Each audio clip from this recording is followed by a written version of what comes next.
Garena free fire এই গেমটা কম বেশি সবাই খেলাধুলা করে, ছোট হোক বড় হোক, কিংবা সিঙ্গেল হোক বা মিঙ্গেল বা মেয়ে হোক ছেলে হোক।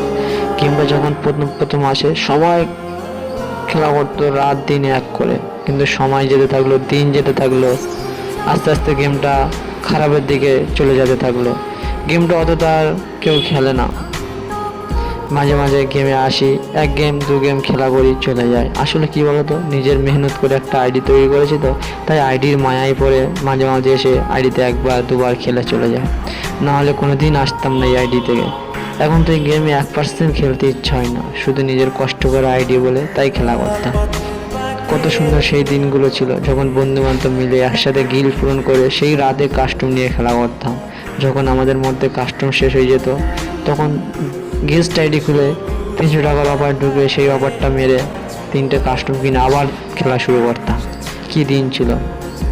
হয়তো আমার আইডিতে তেমন কিচ্ছু নেই, আমি টপ মারি না বলে, তবু আমার নিজের তৈরি করা আইডি, তাই মায়ায় পড়ে অনেকবার খেলতে আসি, নয়তো আসতাম না।